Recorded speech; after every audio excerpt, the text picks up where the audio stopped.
una dirigente política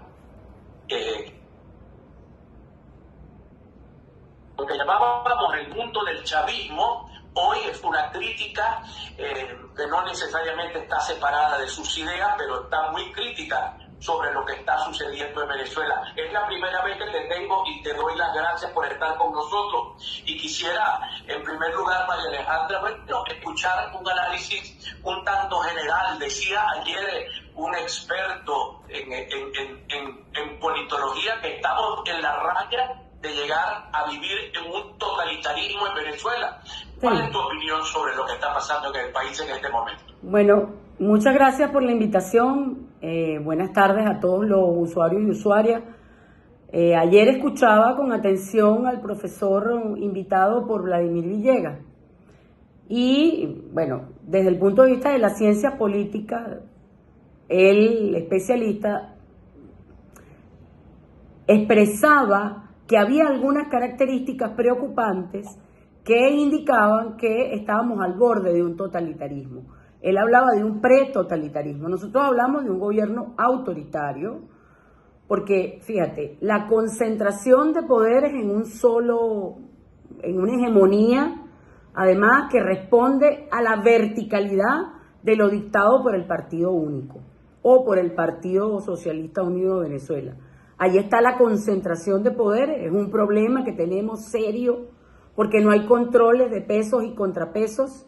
El sistema constitucional ha sido vulnerado por ese control estratégico, pero además en peligro la libertad de expresión y opinión, porque ahora todo el que exprese una opinión distinta pudiera estar incurso en los parámetros que ellos consideran o terrorismo o incitación al odio. Ahí hay un peligro permanente con eso. Entonces, ahora se le suma otro elemento muy peligroso, que es el tema de no reconocer la voluntad popular. ¿Y por qué decimos nosotros esto? Porque todo lo que se ha configurado alrededor de la tarea incumplida, las obligaciones, principios y garantías constitucionales por parte del Poder Electoral, que no ha publicado resultados desagregados y por tanto aquellos interesados, los opositores, no tienen derecho a la defensa porque no pueden impugnar resultados porque no hay resultados desagregados. Entonces se complica el panorama y pareciera que estamos a las puertas de un totalitarismo. Eso es muy peligroso porque evidentemente es una democracia fallida, no queremos que lleguemos a eso. Y los demócratas estamos insistiendo en que deben abrirse espacios, en que debe respetarse la Constitución, en que no podemos permitir convertirnos en un sistema totalitario que le sirve a los intereses extranjeros, además, muy bien, porque además hace negocios con ellos. Entonces, ese es el peligro a lo que nos estamos sometiendo en el día de hoy. María Alejandra, permíteme hacerte una pregunta. Yo milité en mi momento, yo fui fundador del movimiento bolivariano revolucionario 200 en el Zulia. He venido insistiendo que todo aquel esfuerzo no tiene nada que ver con esto que está sucediendo ahora. Tú vienes de la militancia también muy cercana y quisiera preguntarte, tú que has estado en lo interno, más cerca a lo interno, ¿qué ha producido esta deriva tan terrible hacia al autoritarismo? Es lo que ha provocado que los viejos amigos que peleábamos por un mundo mejor, por una sociedad más equitativa, menos asimétrica, hoy estamos en una situación que a veces me cuesta comprender cómo la gente puede cambiar con tanta rapidez y volverse lo que se ha vuelto, yo diría Nicaragua. Es lo único que puedo comparar en este momento, Nicaragua-Cuba. ¿Qué pasó? Yo creo que la deriva autocrática en Venezuela no viene solamente de los últimos años de ejercicio del poder de Maduro. Lamentablemente con el comandante Chávez veíamos algunas manifestaciones preocupantes pero el presidente Chávez en el fondo siempre respetó la voluntad popular, a pesar de que Chávez era un militar, de que su cabeza funcionaba con base a la táctica y a la estrategia. Chávez fue sometido a muchas presiones, sin embargo, no llegó a esta deriva autocrática, abierta, autoritaria, sino que yo creo que el poder envilece a la gente, la ciega, la soberbia.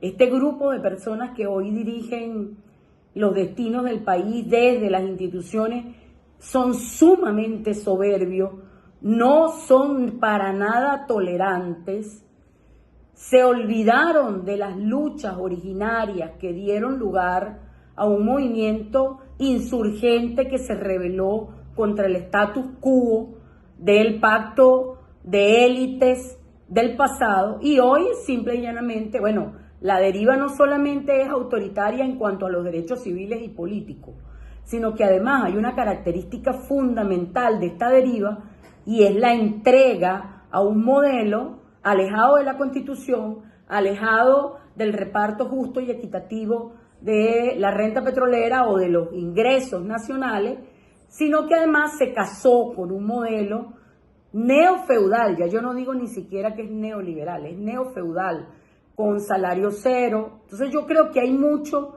de soberbia y mucho de borrachera del poder, de que como te sientes que tienes todo el poder, abusas de él.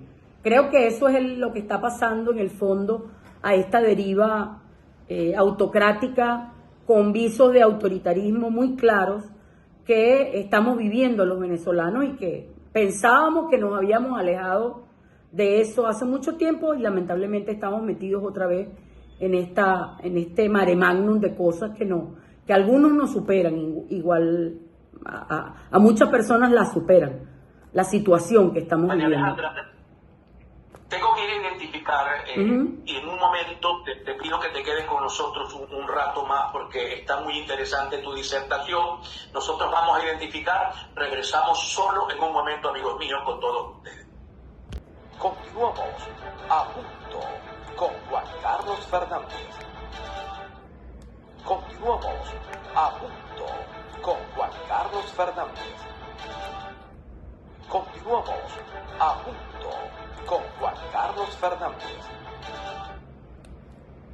Mío, continuamos. Estábamos observando hace un momento una ovación de pie que le ha hecho el Congreso de los Diputados españoles a la hija de Edmundo González Urrutia. Me sonó a déjà vu esto, pero lo vamos a analizar en un momento con María Alejandra Díaz. Voy a darle pase a Evelyn. Adelante, Evelyn. Estamos información a propósito de lo que está sucediendo después de la salida de Edmundo González Urrutia del suelo venezolano. Hija de Edmundo González, la que está acá en Caracas, no está bajo amenaza en Venezuela, según su abogado o el abogado de Edmundo González Urrutia, José Vicente Aro, aclaró que la hija del ex candidato opositor Edmundo González permanece en Venezuela, pero no está bajo amenaza ni coacción, a pesar de las afirmaciones de algunos medios de comunicación. Abro comillas, en modo alguno no es así. La hija mayor de Edmundo González permanece en Venezuela, pero no bajo situación de amenaza. Ella está casada, está el yerno de González Urrutia y tiene 2 hijos menores de edad que son nietos de Edmundo, declaró a Univisión el abogado José Vicente Aro. Juan Carlos. Bueno, continuamos, mis queridos amigos. María Alejandra Díaz, abogado. Creo que por lo que te escucho en tus entrevistas, eres constitucionalista, o te inclinas por el constitucionalismo. Sí. Tú nos vas a explicar un poco. Pero la oposición venezolana decidió el año pasado recorrer una ruta democrática, constitucional, electoral, y se ha encontrado con una especie de muro gigantesco, que es el muro de los poderes públicos unificados, o sea, poderes públicos en manos de una sola persona.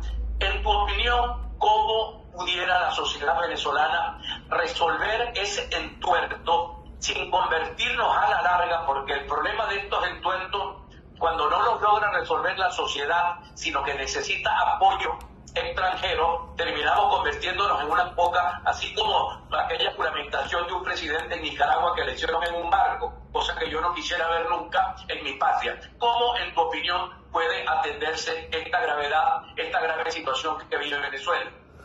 Bueno, nosotros seguimos diciendo que hay que fortalecer la oposición que está metida en el carril de la constitucionalidad. Hay que fortalecer todas esas fuerzas. Nosotros creemos incluso, por eso somos parte del Frente Democrático Popular.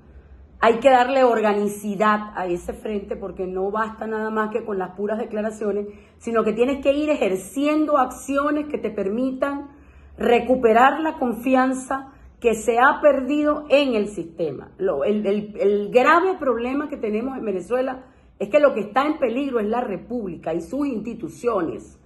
¿Por qué? Bueno, porque simple y llanamente el modelo constitucional venezolano, a pesar de que plantea pesos y contrapesos, hay un grave inconveniente, porque si te ganan la mayoría en la Asamblea Nacional, simple y llanamente tú escoges la cabeza de los poderes. Entonces, una de las ideas que venimos trabajando desde hace más de un año es una propuesta de reforma constitucional para que las cabezas de los poderes sean elegidas directamente por la gente. Evidentemente, eso tiene que pasar por un proceso de negociación, porque ese CNE no le da confianza a los venezolanos. Entonces, la sociedad tiene toda que ponerse de acuerdo para solicitar que ese CNE precisamente no sea quien dirija los destinos y las elecciones futuras en Venezuela. Entonces, hay que ir acumulando fuerza, mayoría, crítica en la calle de manera pacífica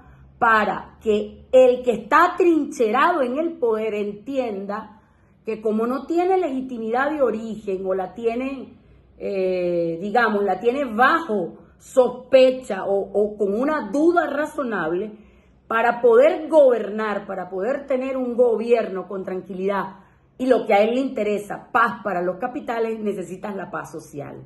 Y la paz social se la damos los ciudadanos, que somos mayoría.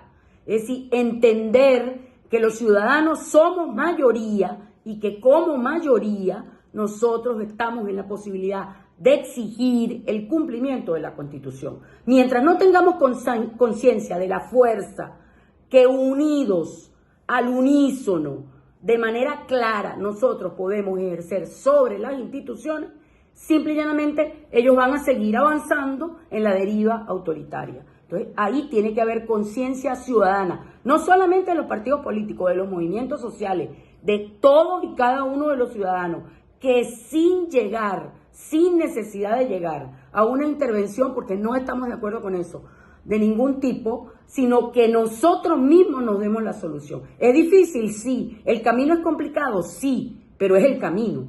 Es el mejor camino y tenemos que tener conciencia de ello. Conciencia política y conciencia material, de que si somos mayoría, no puede ninguna minoría acorralarnos y eliminarnos nuestros derechos. Ahora, María Alejandra, el 28 de julio ocurrió un hecho político que tiene que ver con el artículo 5 de la Constitución: la soberanía reside en el pueblo.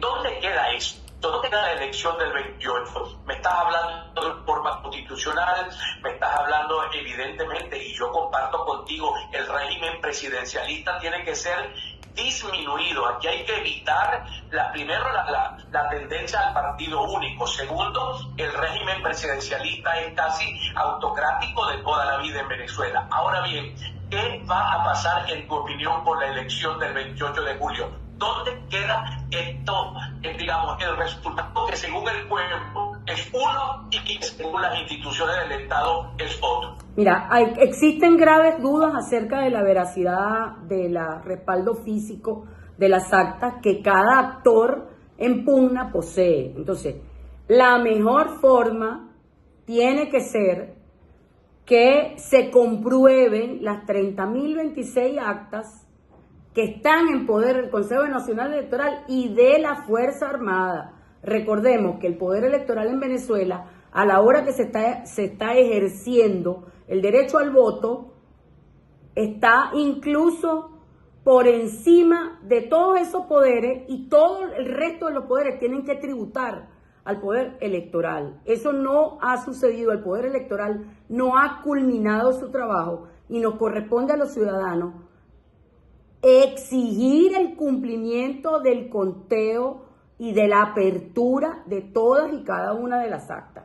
Y el conteo voto a voto, porque si lo digamos, informático falla por razones de un hackeo, Venezuela tiene el respaldo de la votación y del ejercicio de la soberanía en el voto físico. Hay que seguir exigiendo que se publiquen las actas desagregadas y el voto físico debe ser contado públicamente, porque hay maneras de saber quién de los actores en pugna está con la razón de su lado. Y después que eso suceda, la legitimidad de origen de cualquiera de los actores no puede ser puesta en duda. Si no se hace, bueno, lamentablemente nosotros vamos a tener intranquilidad, no va a haber paz social. Entonces, el cúmulo de dudas, el cúmulo de frustración de la gente puede desembocar en una vía no deseada, que es la vía violenta. A nadie le interesa esa vía, mucho menos al gobierno si quiere paz para los capitales. Entonces, ellos son los primeros interesados en resolver el dilema, de resolver el problema que creó el CNE por no cumplir con sus obligaciones y que empeoró el Tribunal Supremo de Justicia en sala electoral con una sentencia sobre un recurso que es inexistente porque en las leyes venezolanas no existe recurso de certificación de resultados. El recurso es un recurso contencioso electoral donde hay contradicción, donde hay apertura a prueba, donde hay informe y donde incluso hay que publicar un cartel para que los terceros se hagan presentes, los terceros interesados. Nada de eso ocurrió. Entonces, estamos frente a una crisis política gravísima provocada por la ineptitud y la ineficacia del poder electoral. En pleno. Ahí no se salva ninguno, desafortunadamente. Entonces, María Alejandra, ¿qué te dicen? Me imagino que te quedan todavía amigos digamos, a lo interno del movimiento Partido Socialista Unido de Venezuela o del Pueblo Patriótico o del gobierno.